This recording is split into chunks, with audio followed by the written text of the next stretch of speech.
The Dowager Duchess of Calverton laid a folded banknote on the carriage seat between them and said, "You are not here to be liked, Miss Allenby. You are here to be impossible." Beatrice Allenby picked up the note, turned it over, and read the sum twice to be certain she had not invented a naught out of hope. She had not. It was the largest amount of money she had ever held in her gloved hand, and it had been offered to her for the express purpose of being unbearable to a duke. "You wish me to fail," she said. "I wish you to repel." The Dowager arranged her own gloves, a finger at a time, smoothing each seam as though the carriage and everything in it answered to her. "My son has taken it into his head that he will marry where his heart leads. He calls it conviction. I call it a fever. And fevers break when you show the patient the worst of what he claims to want. You, Miss Allenby, are the worst of what he claims to want. A rector's daughter from a parish I cannot find on a decent map. No fortune, no connections worth the ink. And, I am given to understand, a tongue that has cost you 3 positions in 4 years. 4 positions, B said. You have undercounted me. Most people overcount.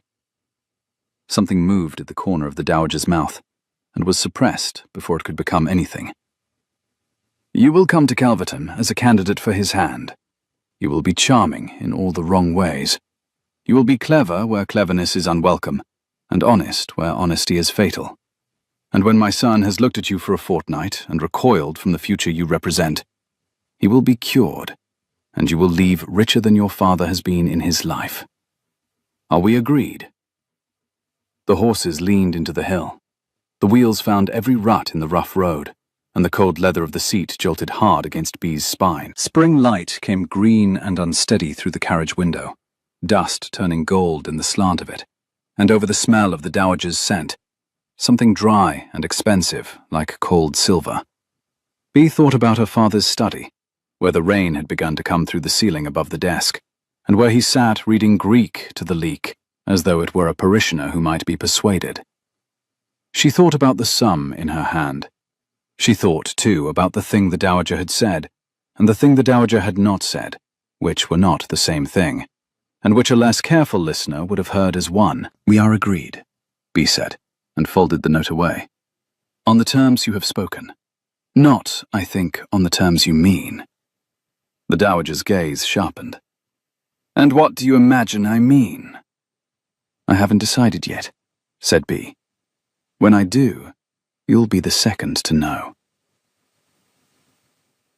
Calverton House came up out of its park like a thing that had been told, once, that it was magnificent, and had never since had cause to doubt it. B counted the windows on the south front as the carriage drew round. She counted things when she was nervous, and she was always nervous, though no living person had ever caught her at it, and reached 41 before a footman opened the door and the counting became impossible. She was shown up a staircase wide enough to drive sheep along, and into a room hung with green silk, where a small fire burned without warming the cold corners, and the air smelled of beeswax and old stone. And there she was left to wait, which she understood to be the first move of the game. A guest of consequence is received. A guest of no consequence is left to feel her own smallness in a large room until the largeness has done its work.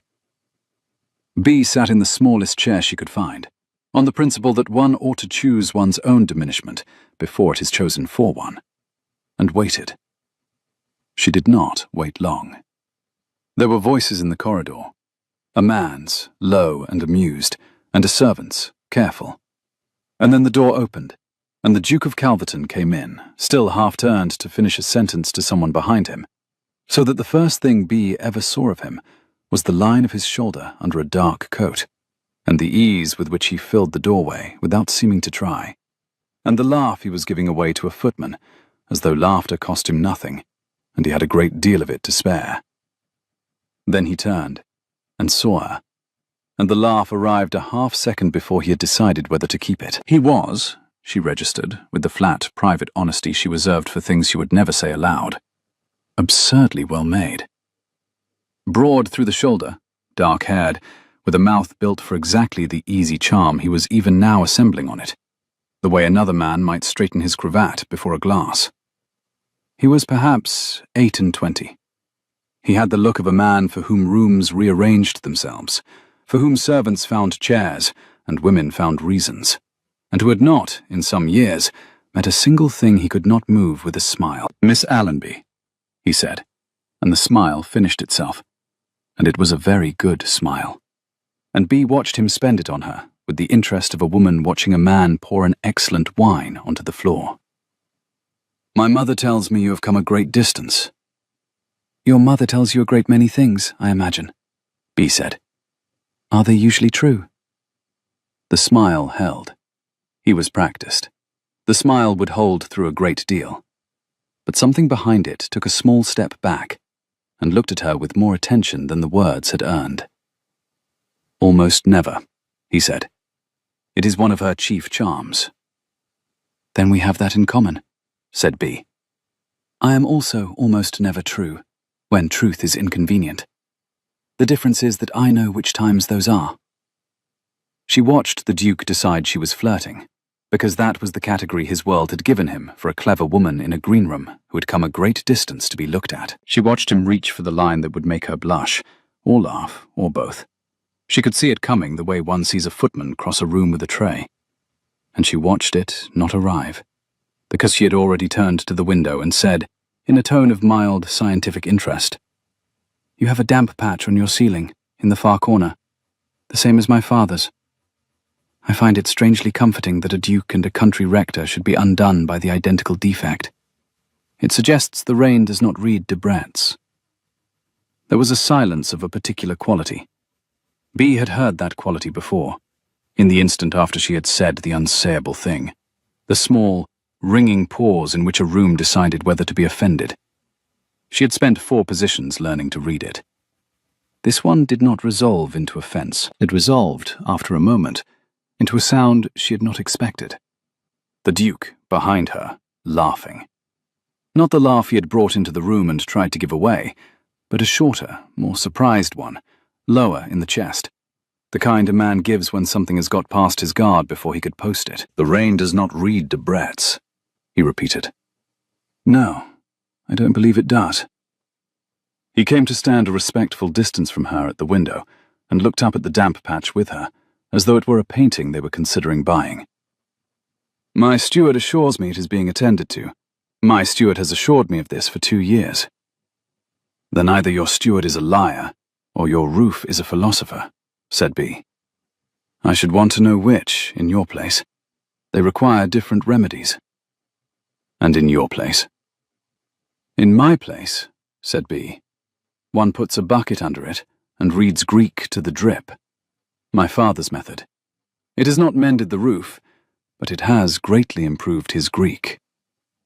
The Duke looked at her then with the whole of his attention, which she suspected was a thing not many people got, and which she found, she noted this with displeasure, as one notes the first symptom of a cold one cannot afford, was not unpleasant to be the object of.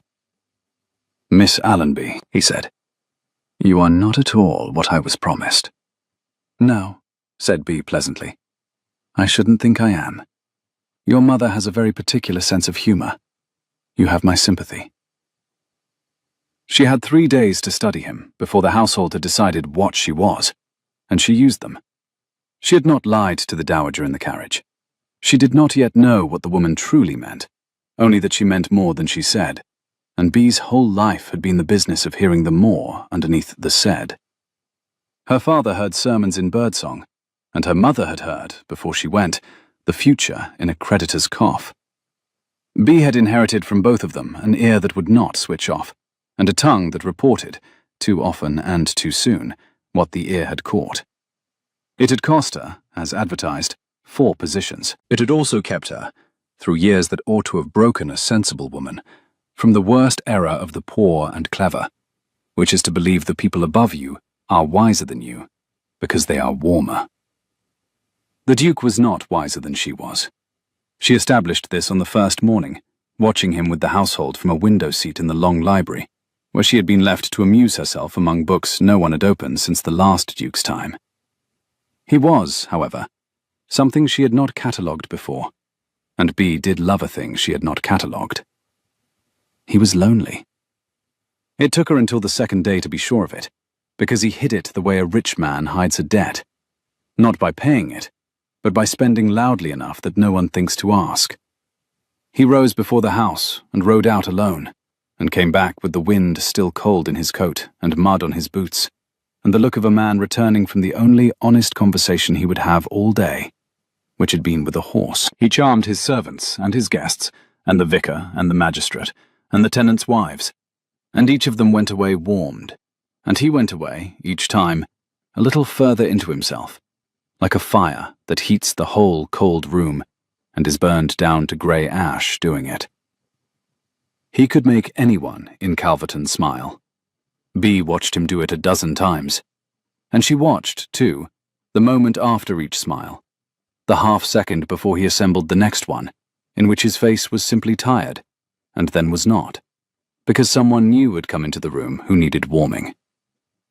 The first morning had set the pattern, and the pattern was breakfast. She came down to it expecting to eat alone, because a candidate of no consequence eats when the household has finished with her, and found instead the long room laid for two, silver warm under the morning light, the smell of coffee and grilled kidneys and toast thick in the air, a low fire snapping in the grate, and the Duke already in it, in his shirt-sleeves and an old coat, standing at the sideboard filling a plate for someone who was not himself. "My mother does not breakfast," he said, by way of greeting, without turning round. "She takes chocolate in her room, and reads the Post, and decides who is to be unhappy that day. It leaves the two of us at this hour. I did not know what you ate, so I have erred toward everything." "I eat what is put in front of me," said Bee, quickly and without comment, "because that is the custom in a house where the bread is counted. You may set it down, and I will deal with it. You needn't stand constructing me a plate, like a man laying a table for a nervous mare he hopes to gentle." He set the plate before her. "That is the second comparison to livestock since I met you," he said. "I have begun a tally. At 10 I shall have it framed." "You will run short of paper," said Bee, and ate. She had meant the meal to be a study, and it was. He talked to the footman by his name, and asked after the man's mother, who had a bad hip, and was told the hip was no better, and looked, for the length of that exchange, more genuinely engaged than he had looked at her across the whole green room the day before. He ate almost nothing himself, a corner of toast abandoned, coffee he let go cold, while pressing on her, with the absent-minded generosity of a man who has never once gone without, more food than 3 rectories saw in a week.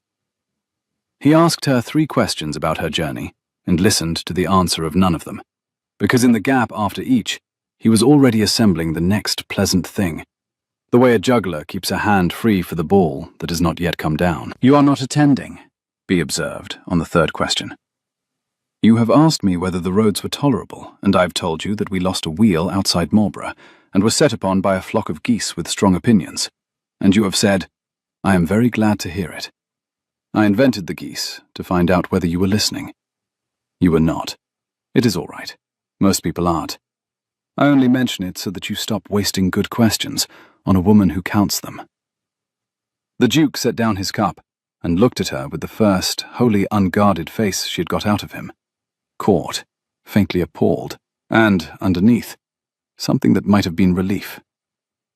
"I was not listening," he admitted. "I am almost never listening. It is a thing I do instead of being present, and no one has ever—" He stopped, as he would stop a great many times in the coming weeks, at the edge of a sentence that ended in the same 3 words. "There were geese." "There were not geese," said Bee. "Try to keep up. It is the only entertainment on offer." After breakfast, she went looking for the house, because to understand a man, one must understand the country he rules, and the country a duke rules is below stairs. She found the kitchen by following her nose, and the cook by following the sound of weeping, and she sat herself down on a stool in the warm chaos of the place, uninvited, which was becoming her signature, and watched a large, red-armed woman cry into a bowl of batter, while the scullery maids pretended with great courtesy not to see. "You are over-salting it," said Bee after a while. "Grief salts everything twice. My mother's last Christmas pudding could have preserved a ship." Whatever it will keep through the folding in, if you'd rather not say. But I find a thing set into a bowl rises better than a thing swallowed. The cook, her name was Mrs. Pell, Bee learned, and she had been at Calverton 30 years, looked up, astonished to be addressed at all by a guest, let alone seen, and the whole story came out of her over the next quarter hour, in the way stories come out of the unheard, once someone holds still long enough. A sister in Bristol, a quarrel never mended, a letter that had come too late to mend it. The Duke, Bee gathered, had been kind about it. He was kind about everything. Kindness cost him nothing, and he scattered it like a man feeding pigeons. But he had been kind from a great height, a sovereign pardoning a subject's sorrow, and had then gone away, warmed by his own goodness, while the sorrow stayed exactly where it was, sitting in the steam and the smell of scorched milk, with no one to share its weight. Bee was not kind from a height.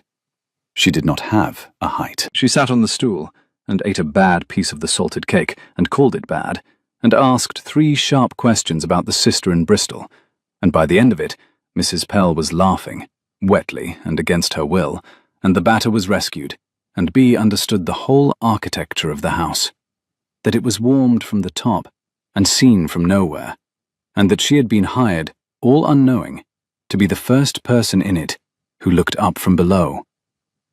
She filed the knowledge away with the rest. It went into the same drawer as the tiredness behind the smile, and the letter he had not answered, and the small, finer cup the dowager held as though it might be taken from her. Bee was assembling a person, the way another woman might assemble a trousseau, stitch by stitch, telling herself the whole time that she was only doing her work, that one cannot be effectively impossible to a man one has not studied.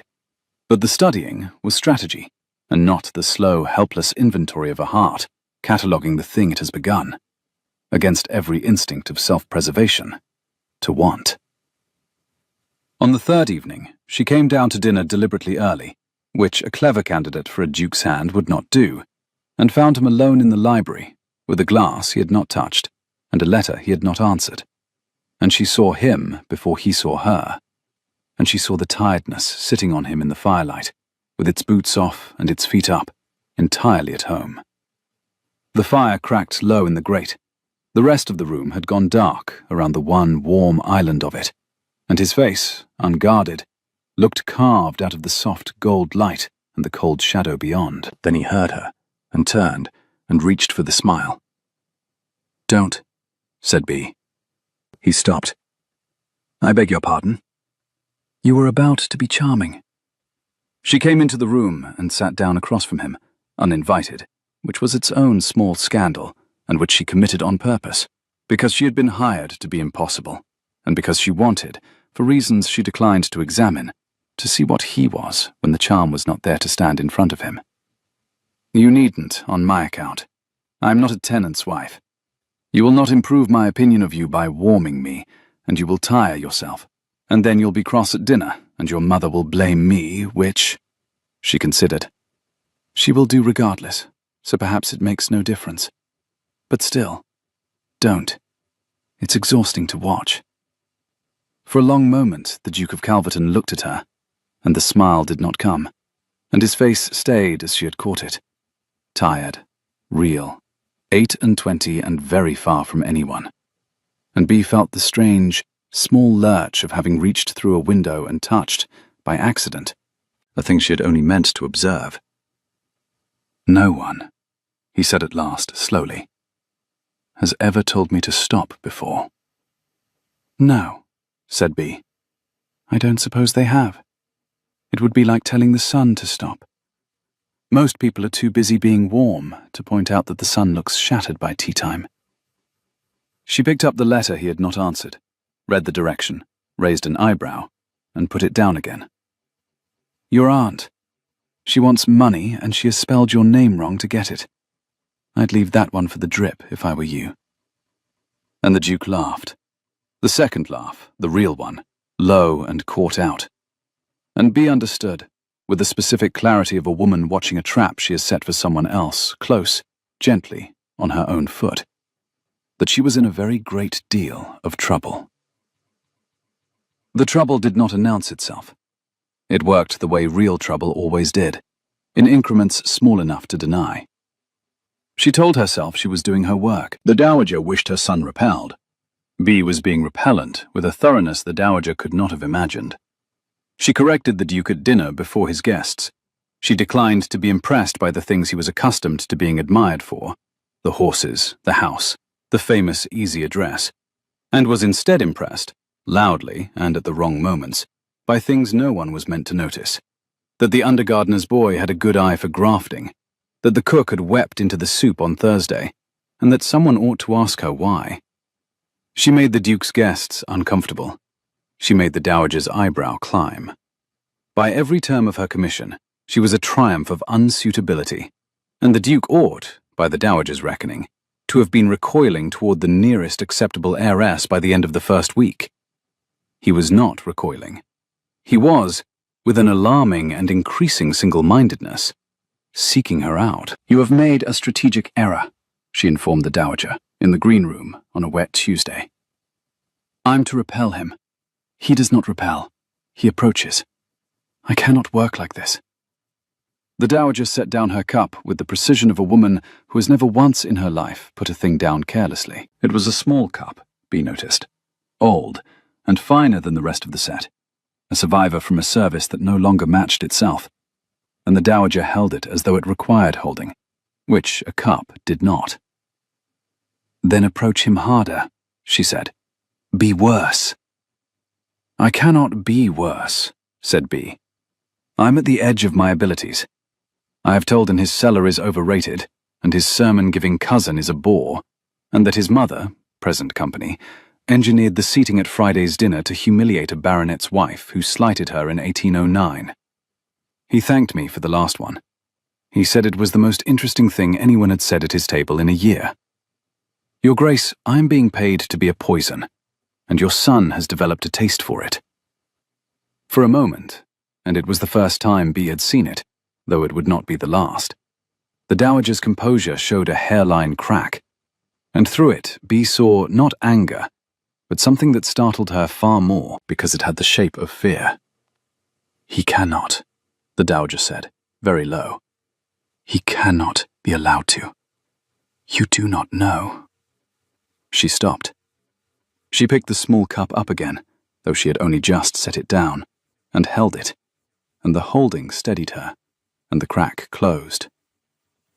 "You will continue," she said in her ordinary voice. "You will be paid.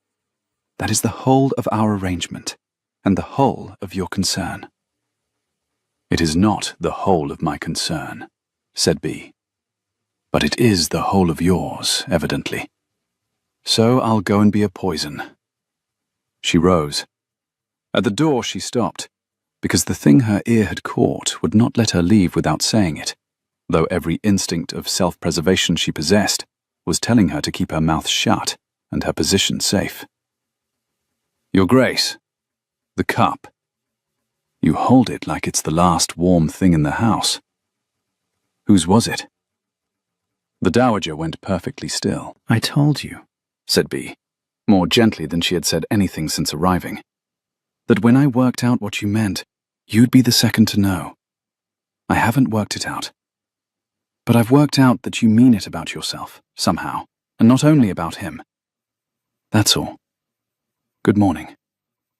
She left before the Dowager could answer, which was a mercy to them both, and she went to be a poison, and was very bad at it, because she could not stop thinking about a woman holding a cup, as though it might be taken away. The first real friction came over a question of class, as Bea had always known it would, because between a duke and a rector's daughter, the question of class is the weather. It is always there, and the only choice is whether to pretend you have not noticed the rain. They had fallen, by the second week, into the long library in the afternoons. It was the one room in Calverton that no one else wanted. The books were old, and the chairs were older, and the famous easy address had no audience there. And so it had become, without either of them deciding it, theirs. The Duke brought the estate's correspondence and pretended to work. Bea brought whatever volume the late Duke had left face down on a table 40 years before, and read it, and reported its contents, whether asked or not. Over the door, carved in stone the colour of old butter, ran the family motto, Tenax Propositi. Above the fireplace hung a portrait of the third Duke, looking as though the motto had been carved on his liver. Tenacious of purpose, the Duke translated the first day, following her gaze. My grandfather had it cut there. He felt the family was insufficiently grim. It's wrong, said B. I beg your pardon. It is 400 years old. It can be 400 years old and wrong. The two are not exclusive. Ask any bishop. She tilted her head at it. Tenax propositi. It hasn't a verb. It's not a sentence. It's a man clearing his throat in Latin. What your grandfather wanted to say was something like, we hold to what we have decided, and what he actually carved was holding of the thing decided, which is the kind of mistake a man makes when he is more interested in being grand than in being understood. It runs in your family, I expect. The Duke set down his pen. You are calling my ancestors illiterate. I'm calling them rich, said B. It's a different complaint, but the symptoms overlap. And the Duke laughed, and that ought to have been the whole of it, except that he then made the error that men of his kind made without knowing they made it. The error that was the true subject of the family motto, and could not be carved over any door, because no one was tenacious enough of purpose to admit to it. I shall have it recut, he said warmly. You shall tell me the correct Latin, and I shall have a mason in from York, and we shall fix 400 years of error in an afternoon. There. You see how easily a thing is mended when one has the means. He had meant it as a gift. B understood that. He had meant, you have noticed a true thing, and I, being who I am, can act on it, and in acting on it I honour you. It was, in its way, the kindest thing he had said to her, and it landed on her like cold water, because underneath it, unheard by him, ran the whole architecture of the world that had cost her father his roof, and her mother her last good winter, and B herself 4 positions, and her pride more times than she could count. Yes, she said, and her voice had changed, and she watched him hear it change and not understand why. You see how easily a thing is mended when one has the means.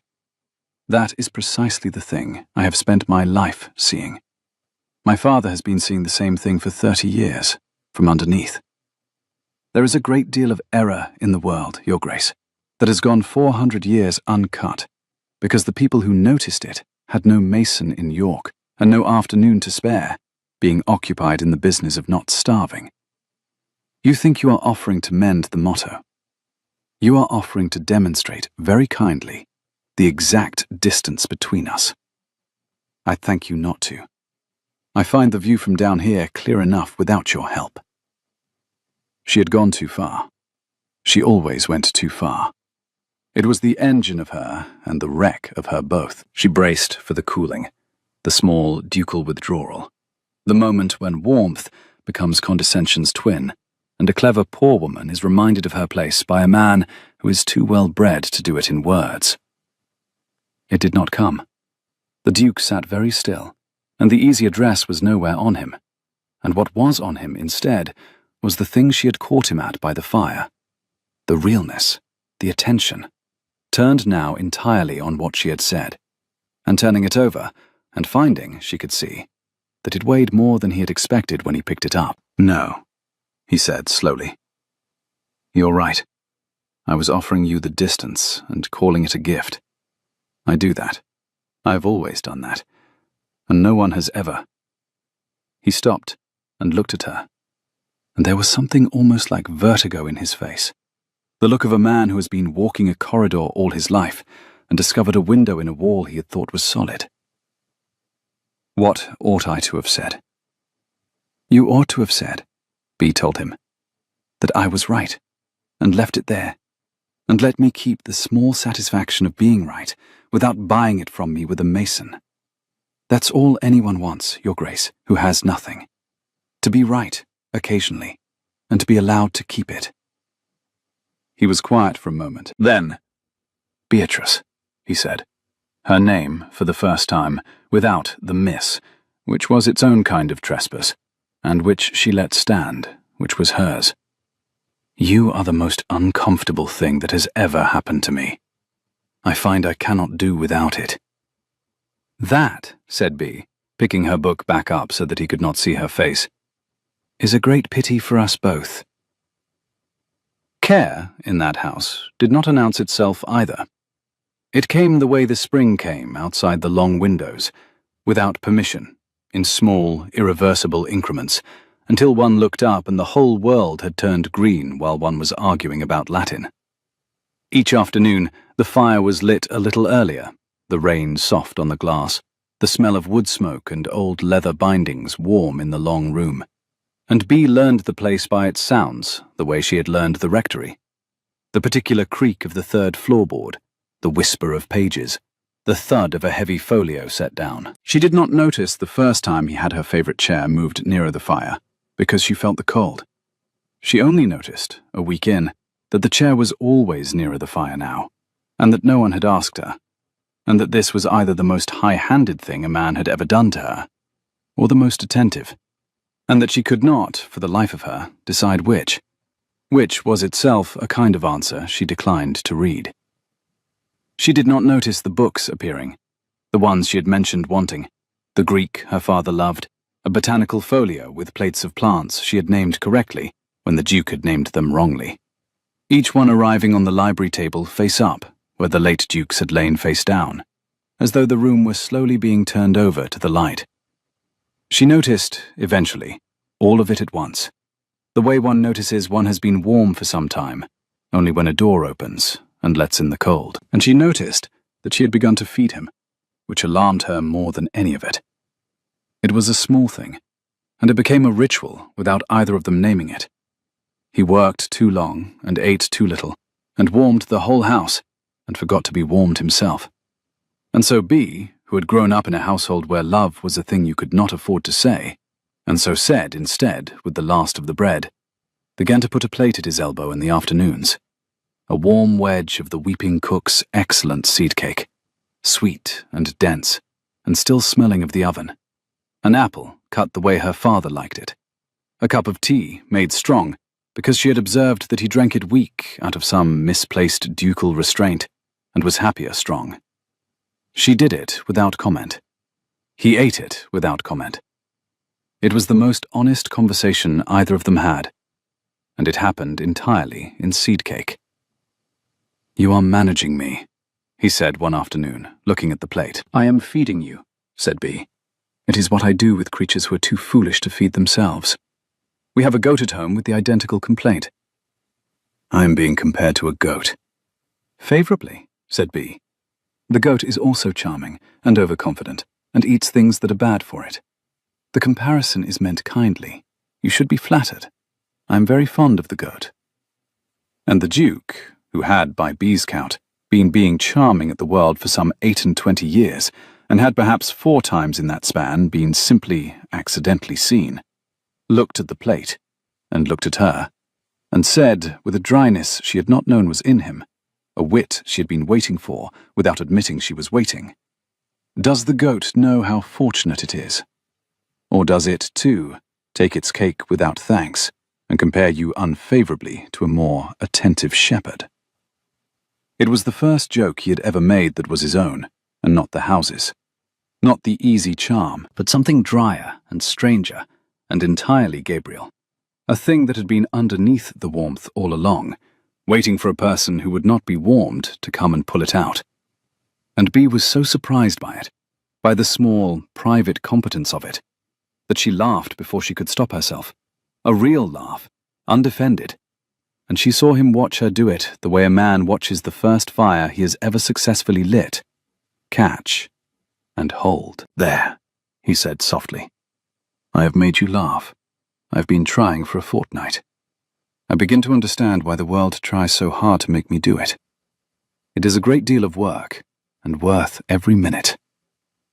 "Don't get a taste for it," said Bea, when she had her breath. "I laugh very rarely, and at very low things. It is no compliment to you. It is a comment on the quality of my amusements." But it was a compliment to him, and they both knew it. And the knowing sat in the warm room between them with the seed cake, and neither of them touched it, because to touch it would be to name it, and to name it would be to end the comfortable fiction that this was a transaction, a poison and her patron, a candidate and her duke, a woman doing a job for a folded banknote she had not, she realized with a small internal shock, looked at in 11 days. It was the horse that undid her in the end, or began the undoing, though she would have said, had anyone asked, that she was entirely undisturbed, that she had merely consented to walk to the stables on a fine morning because the alternative was to sit in the green room and let the dowager's silence improve her posture. The Duke had asked her the evening before, with the studied carelessness she had learned to read as the opposite of careless, whether she rode. She did not ride. A rector's daughter walks. But she had said, instead of the simple truth, that she had strong opinions about horses and limited experience of being on top of one, which the Duke had taken, correctly, as a yes to the stables and a no to the saddle, and had looked absurdly pleased about, the way he looked pleased whenever she gave him a sentence he had to unpack, rather than merely receive. The stables at Calverton were grander than the rectory, and warmer than the rectory, and smelled, Bee thought, considerably more honest than most of the rooms in the great house, of straw and leather, and the clean animal heat of large creatures with nothing to prove. The Duke walked her down the row, naming horses, and she saw at once that here, and perhaps only here, the famous easy address fell away of its own accord, because a horse cannot be charmed, and a horse cannot be impressed, and a horse does not care in the smallest degree that one is a duke.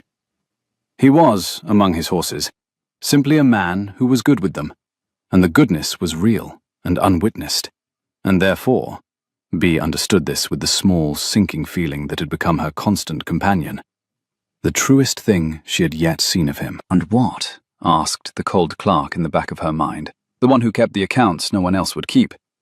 "Do you imagine happens to a hired poison who lets herself see the truest thing in a man?"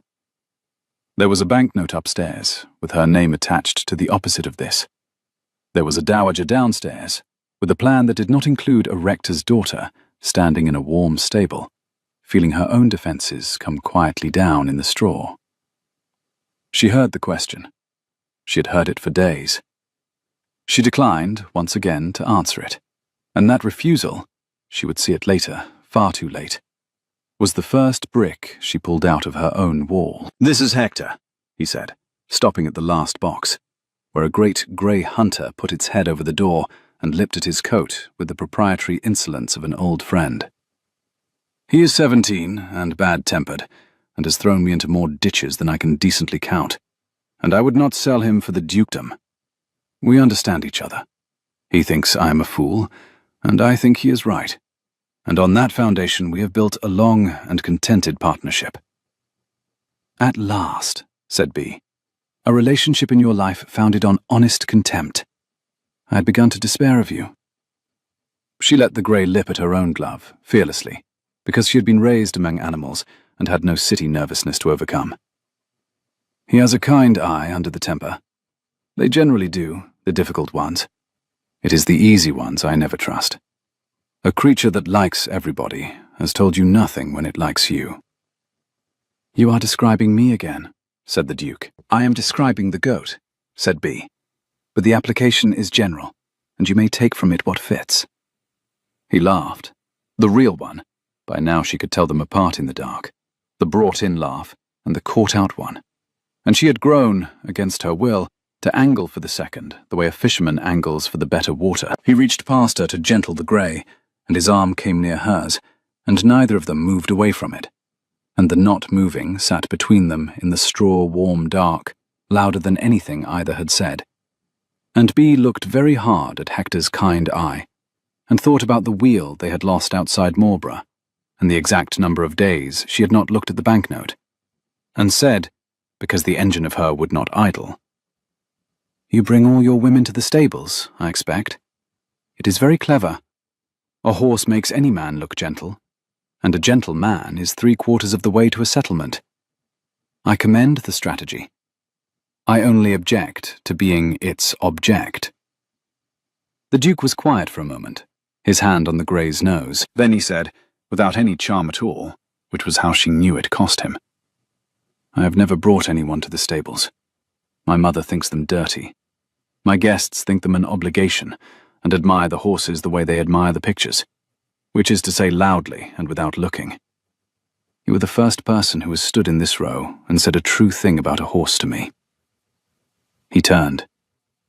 I did not bring you here to gentle you, Beatrice. I brought you here because it is the only room in my life where I am not performing, and I wanted, very much, to find out whether you would still. The sentence went over the same cliff as all the others.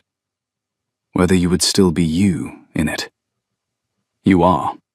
You are worse, if anything. I am exceedingly relieved. She had no answer to that, which was itself a catastrophe, because Bee always had an answer. The having of answers was the wall behind which she lived, and the Duke saw the wall fail to assemble itself, and had the grace, the unexpected and devastating grace, not to press the advantage. He turned back to the horse.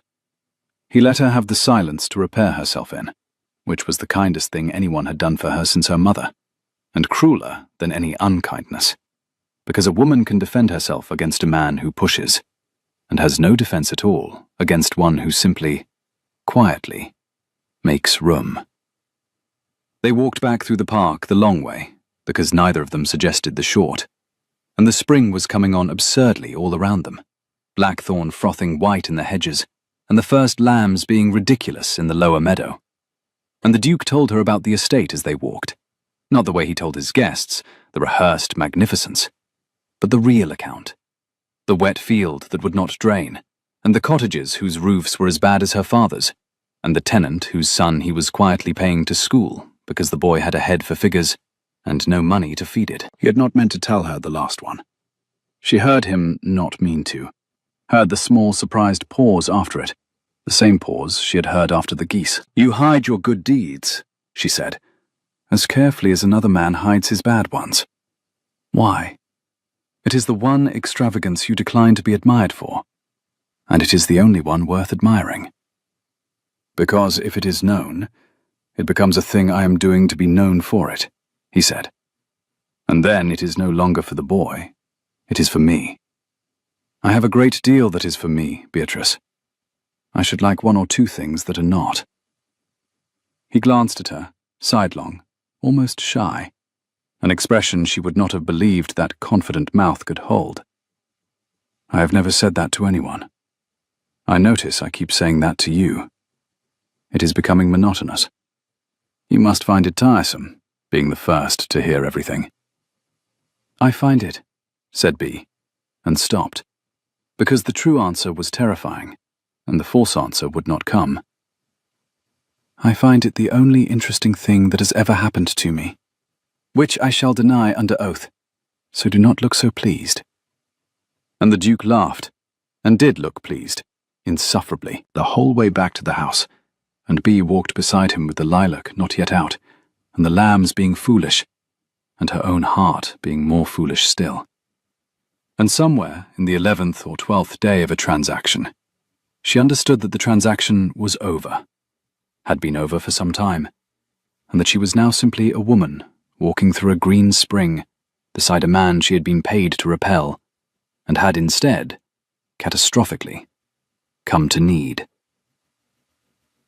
What Bee did not know, sitting in the warm library with her unnamed thing and her unread banknote, was that the world outside the long windows had begun to talk. She learned it the way one always learns these things, sideways and too late. A carriage came that should not have come. Lady Carstairs, a connection of the Dowager's, with a daughter of marriageable age and a nose for advantage that could find a vulnerable dukedom across 3 counties. The daughter, Miss Penelope Carstairs, was everything Bee was hired not to be. Golden, gracious, suitable, with a settlement behind her like a wall, and a manner so smooth it left no place for a sharp word to find purchase. And Bee, watching her arrive, watching the Dowager receive her with a warmth that had a strategy inside it, understood several things at once. She understood that the Dowager's plan had two prongs, and that B had only ever been told about one. She was the poison, yes, the worst of what the Duke claimed to want, paraded before him to cure the fever. But a fever cured leaves a vacancy, and into the vacancy, the Dowager had always intended to slide the cure. A suitable bride, a wall of settlement, a golden, gracious girl who would never tell a Duke his motto was wrong, or compare him to a goat. B was the cliff. Penelope was the soft landing on the far side. And B had been so busy being a triumph of unsuitability, so busy with the seed cake and the Latin and the warm chair near the fire, that she had not seen the second prong coming until it was standing in the hall in travelling silk the colour of butter, smiling at the Duke with a wall behind it. It should not have mattered to her. She told herself, with great firmness in the green room, that it did not matter to her, that she was a poison with a banknote, that her work was nearly done, that a wise woman in her position would be glad to see the cure arrive, because it meant the commission was succeeding and the money was real. Was she not glad then? She put the question to herself in the Dowager's own clipped voice, the way she put all her hardest questions, and waited for the yes. And the yes did not come. She told herself this several times. She was an excellent and experienced liar, and she did not believe a word of it, which was how she knew the trouble had finished arriving, and had taken off its coat, and meant to stay. At dinner that night, the table was the Dowager's masterpiece. B placed low, and Penelope placed high. B given the bore of a cousin, and Penelope given the Duke. The whole architecture of the meal a sentence in the Dowager's flawless social Latin that said, "This is the future, and that is the past, and watch how easily the one slides into the other." B watched. She was good at watching, and she watched the Duke be charming at Penelope Carstairs the whole length of the soup and the fish, the famous easy address out in full, warming the golden girl who needed no warming, and she watched the tiredness sit behind it, and she watched him glance twice, 3 times, down the table to where the poison sat being witty for a bore, as though to check that she was seeing this, as though the performance were for her benefit and not the girl's. And she thought, with the cold clarity that was her one reliable possession, he is doing it on purpose. He is showing me the cure to see if I mind. He is 28 and a duke, and he does not know how to ask a woman whether she minds, so he is making her watch him be wonderful at someone else, like a boy. Penelope Carstairs, for her part, was wonderful back at him, with the effortless competence of a girl who had been bred for exactly this, and trained at it since the schoolroom. She admired the soup. She admired the room. She admired, with a soft little laugh that had been polished on 100 better tables than this one, a witticism of the Duke's that had not, by any honest measure, been witty. She agreed with everything, and disagreed with nothing, and asked, at precisely the right intervals, the precisely flattering question. And B, watching her work down the table, felt a grudging professional respect, of the kind one craftsman feels for another, in a different and inferior trade. The girl was very good at her job. It was only that her job was to be a wall, and a wall, however gracious, has nothing to say to the rain. "Miss Allenby," said Penelope at last, turning the full warmth of her attention down the table, with the air of a queen noticing a minor county. "You have come from quite far away, I understand. The Duke tells me your father has a living somewhere remote. How brave of you to travel so. I confess I should be quite lost beyond the home counties. One hears such things about the roads." "One does," agreed B. "I heard a flock of geese outside Marlborough only last week, expressing strong views. But I find the trick of the provinces is to remember that the people in them are the same size as the people in London. Smaller incomes, the same dimensions. It saves a great deal of squinting." There was a small pause, the kind B had learned to read, while the table decided whether it had been insulted.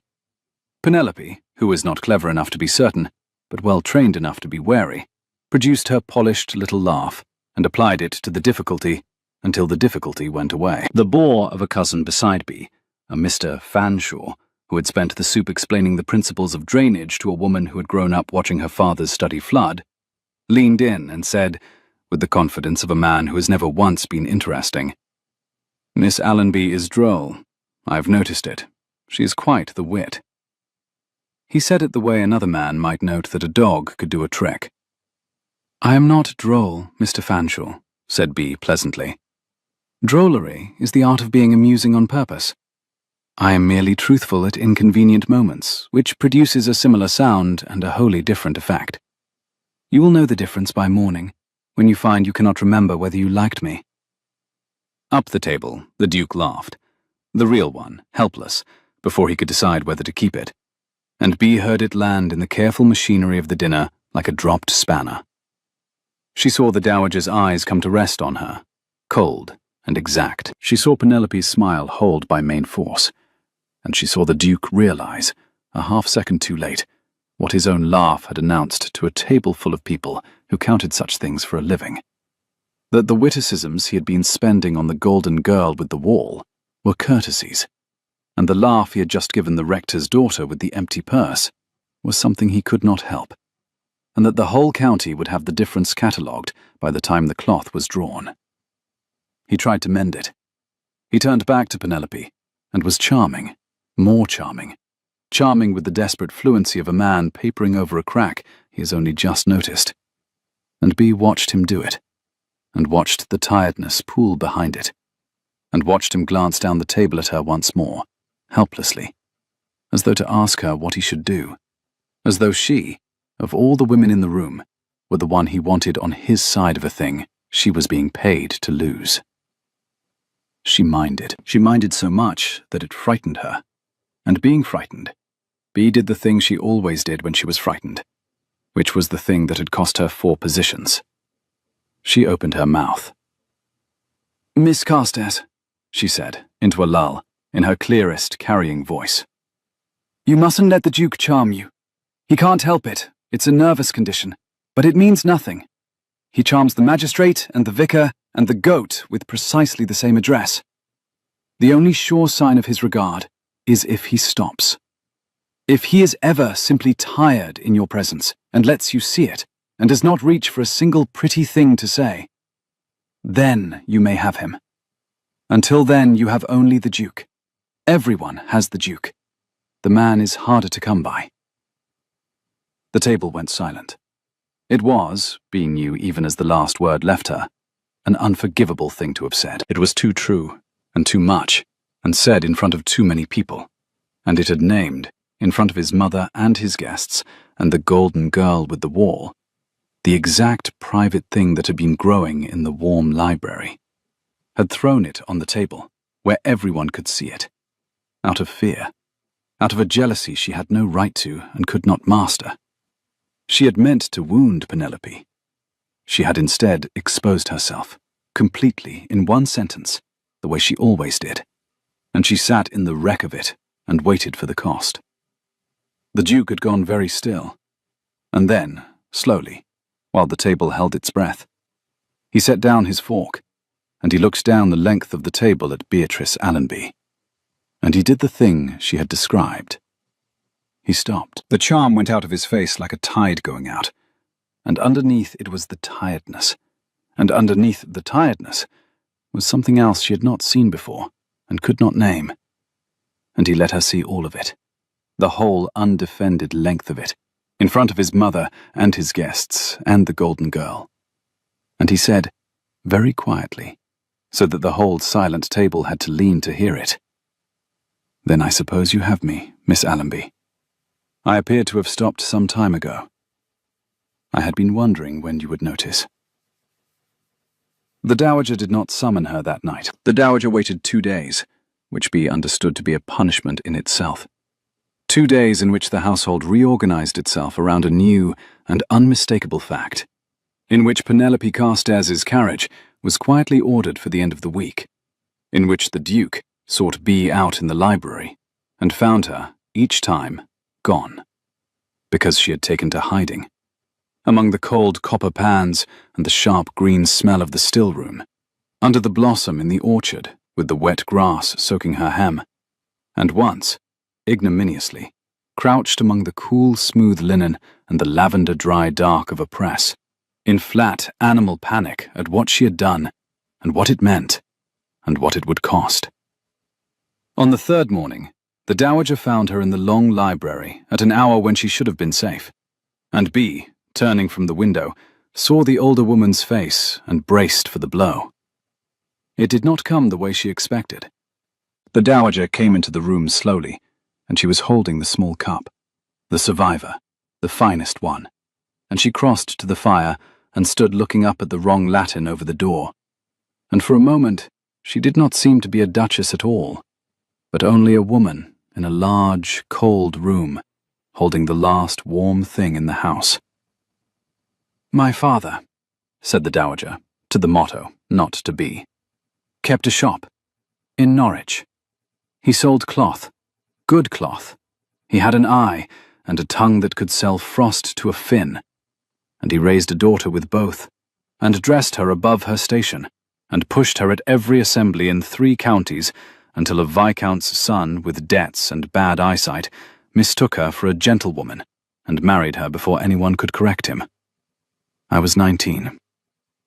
I learned to hold a cup so that my hands would not shame me. I learned 30 things a day for 11 years, and I learned them perfectly, because the alternative was to be found out. And I have never, not once in 40 years, been found out." She turned the small cup in her hands, the firelight sliding along its worn gilt rim. "This was my mother's. It is the only thing of hers I kept. The rest I burned, with the accent, and the shop, and the girl. I burned her down to the ground and built this in her place." A small gesture, the cup taking in the room, the house, the title, the whole magnificent edifice. And I have guarded it every hour since, because I know, as the people born to it never know, how thin the floor is, and how far the fall. B did not move. She had learned, at last, to keep her mouth shut at the moment it mattered most. "My son," said the Dowager, "wishes to marry where his heart leads. He says it as though it is brave. He does not know that I married where my heart led, once, before the viscount's son, a clerk, with no debts and good eyes and nothing else, who loved me, and would have kept me poor and happy and invisible for the rest of my life. I chose the cloth. I chose the climb. I have not been happy, and I have not been invisible, and I would, God forgive me, choose it again, because I have seen what happens to women who choose the clerk, and it is worse, Miss Allenby. It is so much worse than this." Her voice did not break, and was steadier than anything B had ever heard, which was somehow far worse than breaking. "I chose you to cure him because you were the proof. The rector's daughter, with the sharp tongue and the empty purse. The future he thinks he wants, made flesh, so he could look at it and recoil and be saved. I did not expect—" And here, at last, the smallest catch, swallowed before it could finish. "I did not expect him to look at it and want it more. I did not expect you to be the clerk. I had forgotten there was a version where the clerk wins." "He hasn't won anything," said B, very low. "I'm a poison. You hired me. There's a banknote in my room I haven't spent." "I know what I hired," said the Dowager. "I am telling you what I sold." She set the small cup down on the mantel, carefully, in the warmest place. And for the first time since the carriage, she looked at B not as an instrument, but as a person.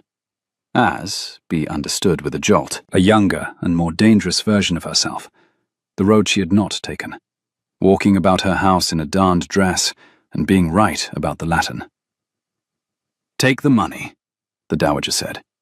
"Take it and go, and let me bring the Carstairs girl back, and let my son recoil at the cliff and land safe in the wall, and in 20 years he will thank me, as I have spent 40 years not thanking my father, which is its own form of thanks. Or stay, and watch what the world does to a duchess who came up from a parish I cannot find on a map. I have shown you the floor, Miss Allenby. I have never shown it to anyone. Do with it what you will." She left, and B stood in the warm library, with the wrong Latin over the door, and the small cup warming on the mantel, and understood, finally and completely, the thing she had told the dowager in the carriage she would one day work out. That the woman had meant it about herself all along. That the joke had been a confession. That she had been hired not as a poison, but as a ghost. The ghost of a girl a duchess had burned down 40 years ago, and never stopped guarding the ashes of. She meant to go.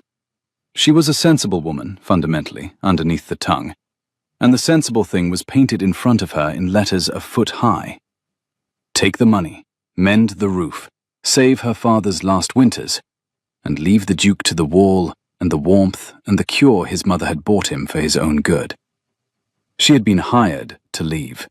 Leaving was the job, and she had the dowager's whole terrible life in her hands now as the argument for it. I have seen what happens to women who choose the clerk. Delivered by a witness who had paid for her testimony in 4 decades of holding a cup, so her hands would not shame her. She packed. She got as far as the banknote, which she took out of the drawer where it had lain unspent for 18 days, and unfolded, and read the sum on for the first time since the carriage. And she stood holding it the way the dowager held the cup, as though it were the last warm thing in the house, and she discovered that it was not. The last warm thing in the house was downstairs, eating seed cake he had not asked for, harder to come by than the Duke, and waiting in a library that had been turned slowly over to the light.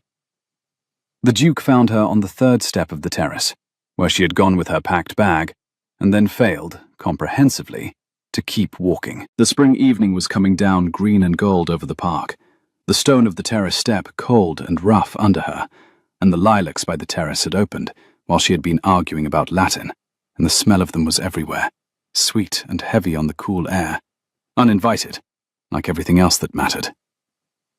"You're leaving," he said. He had run, she could hear it. The famous address was nowhere, and he had not stopped to assemble anything before coming out. "Beatrice, you're leaving, and you weren't going to—" He stopped. "Tell me why. Not a clever reason.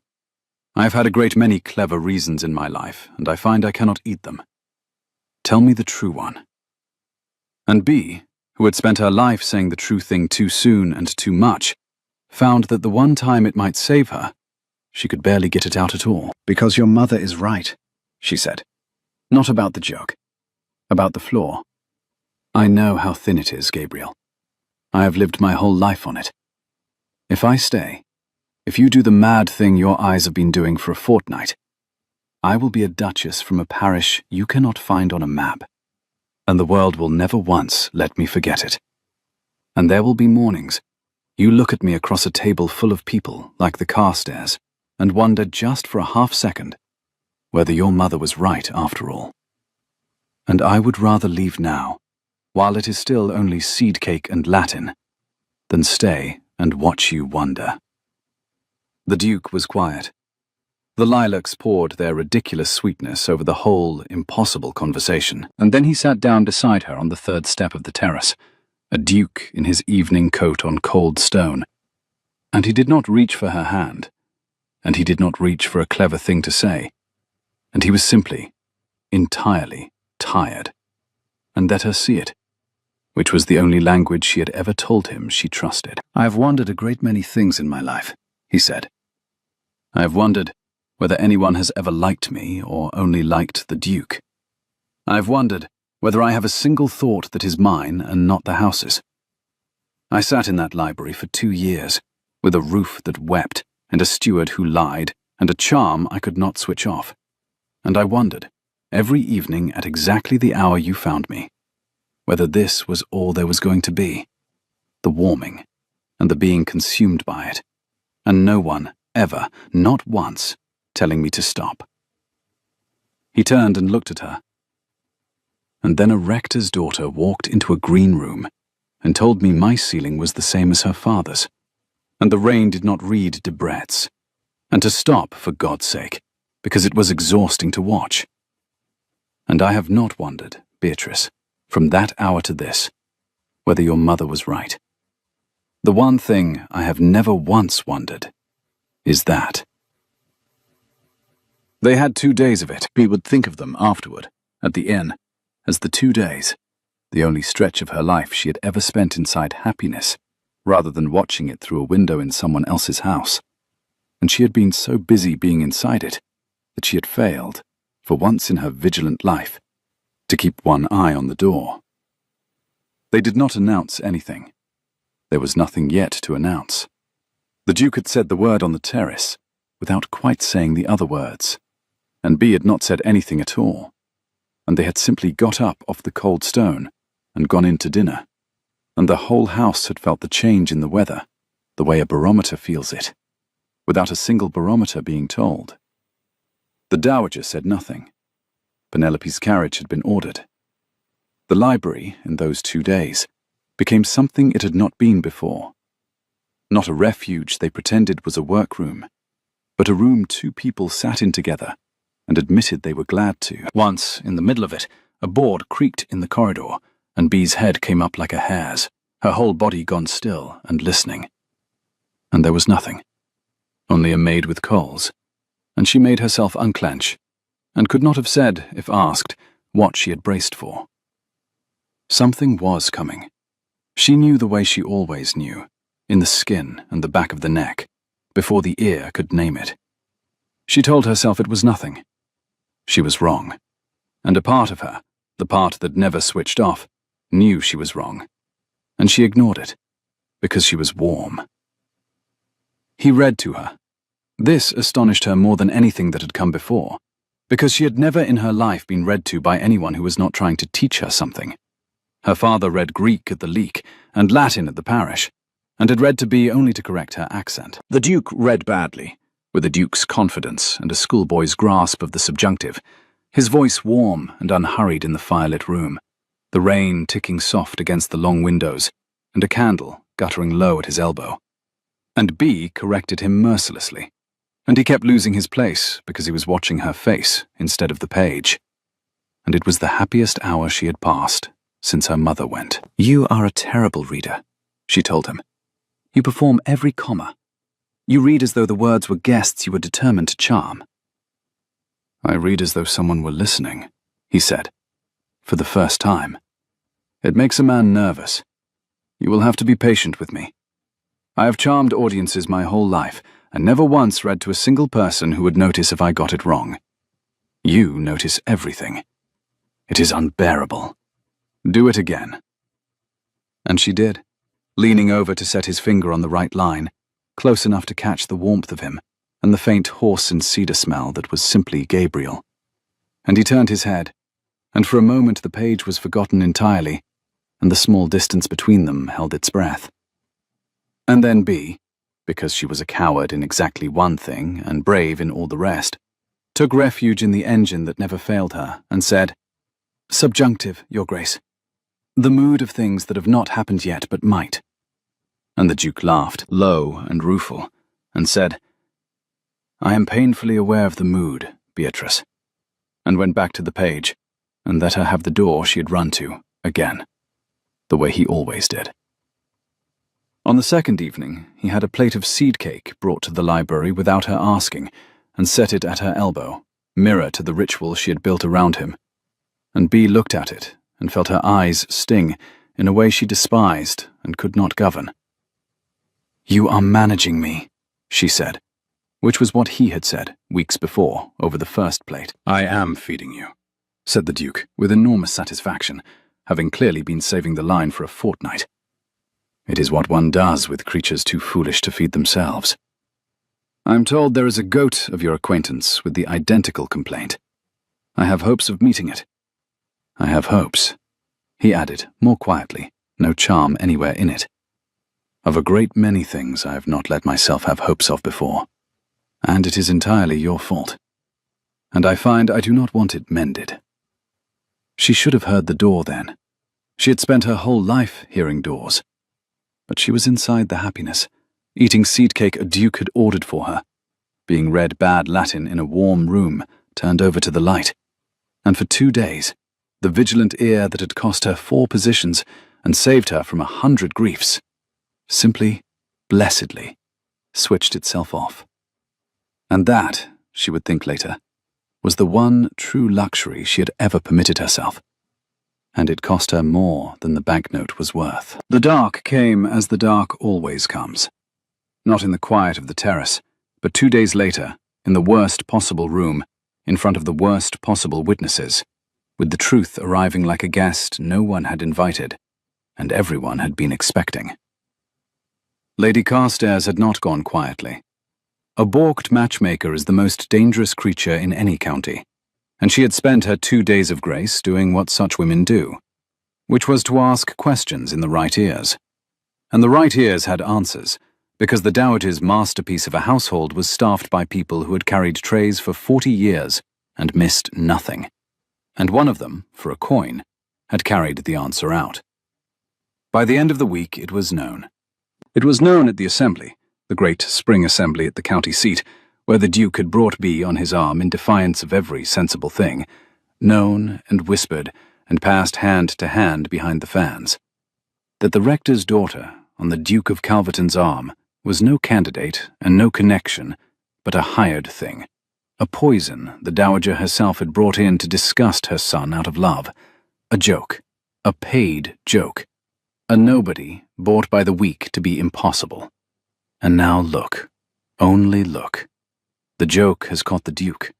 The cliff has caught the man it was built to repel. And does he know? Do you suppose he knows what he is parading on his arm? Does the great Duke of Calverton know that his bride was purchased by his own mother as an insult? He had not known. Bee saw the instant he learned it. Lady Carstairs, smiling in a doorway, with the whole assembly arranged to watch, said the unsayable thing aloud, and dressed it as concern. "But surely, Your Grace, you knew. Your own dear mother engaged her, by the week, I'm told. There is even a sum, they say, a banknote. Surely a man of your address was not taken in by a creature he was meant to throw away." And Bee, beside him, felt the whole architecture of the warm library come down in a single sentence, and she watched the Duke's face, and she made the only true mistake of her life. She misread him. She had spent her whole life reading people accurately and saying what she read too soon. And now, at the one moment when accuracy was everything, she read him wrong. She saw the charm go out of his face, the tide going out, the way it had gone at the dinner table, and she saw the tiredness underneath it, and she saw, behind the tiredness, the thing she had no name for, and in her terror, she named it contempt, she told herself, in the long, ringing silence of the assembly, the cruelest story she knew, because it was the one she had been braced for her whole life. And a braced-for blow is almost a relief. "He has learned what I am," she told herself. "He has learned I took the money to be impossible at him, that I was a thing his mother bought to throw away, that every sharp word and every plate of seed cake was a performance I was paid for. He had been charmed by a poison, and now he knew it was a poison, hired and folded into a banknote in a drawer.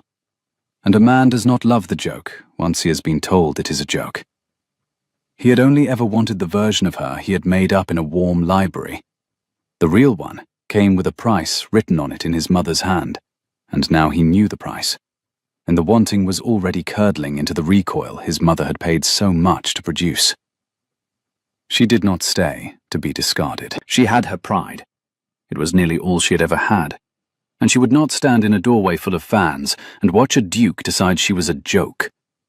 She turned, in the ringing silence, and she walked the length of the assembly, through the heat of 100 candles, and the press of silk, and the sweet, stifling fog of scent and beeswax, past the whisper of fans, the music faltering, every eye bright and sharp on her skin, with her head up and her face composed, past the dowager, who had gone the colour of the small cup, past Lady Carstairs's terrible smile, and out into the spring night, where the cold air hit her hot face like clean water. She did not let herself run until the lights of the assembly were behind her, and then she ran, in her one good dress, her breath loud, her slippers thin on the rough stone of the road, down into the dark, away from the warmest thing she had ever found, toward the cold she understood. Behind her, in the assembly, The Duke of Calverton stood where she had left him. She did not see what he did. She had decided what he did. The two were not the same thing, and she had spent her life knowing the difference, and had, this once, the one time it could save her, refused to listen to her own ear. She got as far as the Crossroads Inn before she ran out of road and money, and the will to use either. She took a room she could not afford with the Dowager's banknote, which she could afford, which was the whole bitter joke of it. She was, at last, rich, exactly as promised, on the terms the Dowager had spoken and not the terms either of them had meant. The room was cold and smelled of tallow and damp plaster. A hard rain had started against the small dark window, and the rough wool blankets scraped under her fingers. She sat on the edge of a strange bed, with the note in her hand, and the lilac smell still somehow caught in her hair. And she did the sum of her life. And the sum came out as it always had. A clever, poor woman, alone, with her pride intact, and everything else spent, having said the true thing too late for once, instead of too soon, and lost the warm library forever to a story she had told herself in a doorway. The Dowager came at noon the next day. Bea heard the carriage, and knew it by the very quality of its arrival, the way a duchess's horses were pulled up, the particular silence of well-paid wheels. And she stood, because she would not be found sitting. And the door opened, and the Dowager Duchess of Calverton came into the mean little inn room as though it answered to her, which it did, because everything did. She was holding the small cup. She had brought it, and she did the thing Bea had never once seen her do. She crossed the room, and she set the cup down on the rough deal table at Bea's elbow, in Bea's reach, the finest thing the woman owned placed on the worst table in the county. And beside it, she laid a folded paper. "I have written to my son," the Dowager said. "I left it open for you to read, because you, of all people, will not believe a thing reported. Read it." Bea picked up the paper. Her hands were not steady. She did not try to make them steady. She had no cup-holding left in her. She unfolded it and read the Dowager's flawless hand, and one line of it went into her like cold water, and then like something warmer. "I engaged Miss Allenby to disgust you out of a love match, and instead, she has shown me, at 61, the love match I murdered at 19. And I find I would rather have a clerk's grandchildren than be right for another 40 years. I was wrong, Gabriel. Not in November. Wrong at 19, and every year since. Marry her. I will sign whatever settlement restores her people their roof, and I will hold my own cup, henceforth, by myself." "You're giving him up," said Bea. "The cure, the wall, the whole... You spent 40 years building it." "I spent 40 years guarding ashes," said the Dowager. "I am tired, Miss Allenby. I should like, before I die, to be found out by one person and survive it. You found me out in a fortnight. You said it in this very... no, in my own library, that I meant it about myself. No one has ever read me. I have made very sure of it. And you read me in a fortnight over a cup. And I have decided that being read is not, after all, the end of the world. It is only the end of the world I built. There may be another." She straightened, and the Duchess came back into her like a tide returning, but a kinder one. "He has been at the Crossroads since dawn, by the way. He rode through the night. He has asked every coachman in the county which road you took. He is, at this moment, 3 doors down, being told by the innkeeper that there is no Miss Allenby here, because I instructed the innkeeper to say so until I had finished. I have finished. Shall I send him the truth, or shall I send him away?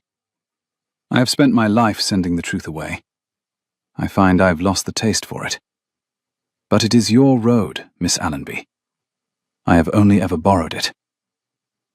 Bea looked at the small cup on the rough table, and the open letter in her shaking hands, and she thought of a girl in Norwich learning 30 things a day so her hands would not shame her, and a clerk with good eyes who would have kept her poor and happy, and a banknote folded in a drawer for 18 days unspent, and a duke who had stopped, and had been waiting for her to notice, and whom she had read wrong in a doorway, out of a terror 40 years older than she was.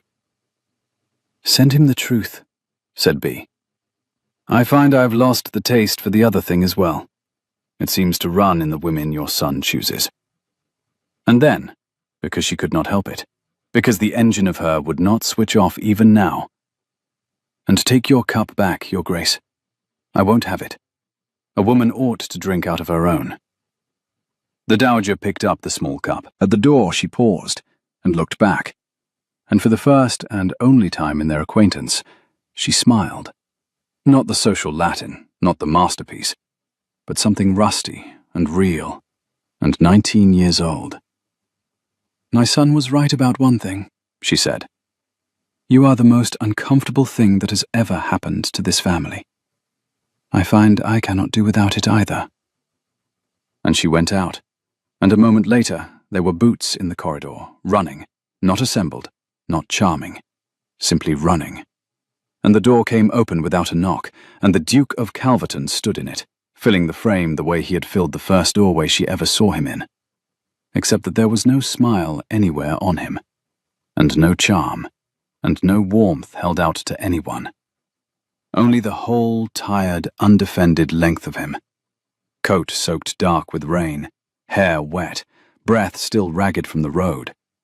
Looking at her as though she were the only fire in a cold house. "You walked out of the assembly," he said, before I could say a single word. "You decided what I thought. You, who hears everything. You heard my mother's joke and decided it was mine.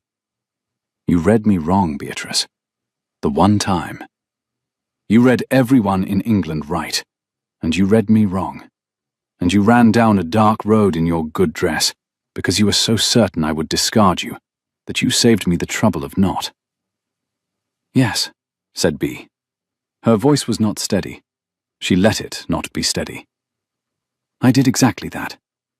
I am very good at being right, Gabriel, and I am very bad at being safe.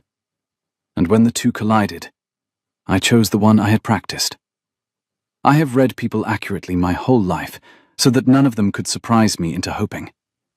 And then I hoped, and it terrified me.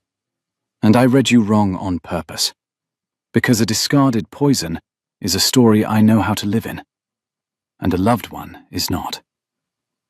He crossed the room. He did not stop at a respectful distance. He took her face in his hands, the width of them, the warm, rough palms of them. She had catalogued the width of them weeks ago in a warm library and pretended she was being scientific. And his thumb brushed the cold tear track on her cheek, and he said, low, "Then let me say the word you walked out before I could say. I am not going to be clever. You have ruined me for clever. I cannot eat it. You taught me that. Beatrice Allenby, I love you.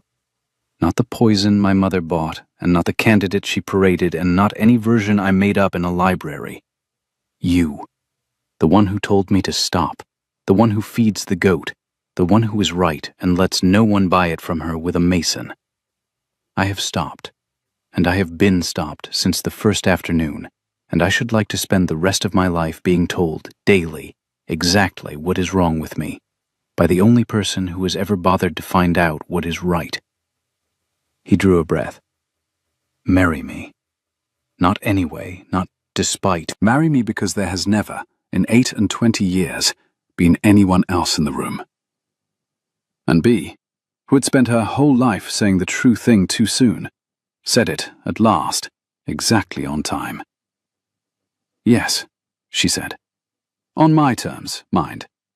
I keep the goat. I keep my tongue. You recut the motto, properly, with a verb, so that 400 years of your family finally finish their sentence. And you never, ever try to mend my roof as a way of reminding me you can. You mend it because we are cold. That is the whole of the difference, Gabriel. And it is the only settlement I want." "Done," said the Duke. "Every clause." And he was already laughing. The real laugh, the caught-out one, the one she had pulled out of him over seed cake. And she was laughing too, undefended, on the edge of a strange bed at a crossroads inn, the lilac still impossibly in her hair. And somewhere in the corridor, a dowager duchess walked away holding her own cup, by herself, for the first time in 40 years, and found that she could. He recut the motto before the wedding, which was indecently quick. A month, very nearly to the day, from the green room to the church, fast enough to scandalize 3 counties and delight the 4th. The mason came from York. B gave him the correct Latin, with a verb in it, and stood in the warm spring sun watching him work, the bright chisel ringing on stone, pale dust drifting down through the light and settling fine and gritty on her sleeve, as he cut tenacious of purpose into a complete sentence at last over the long library door.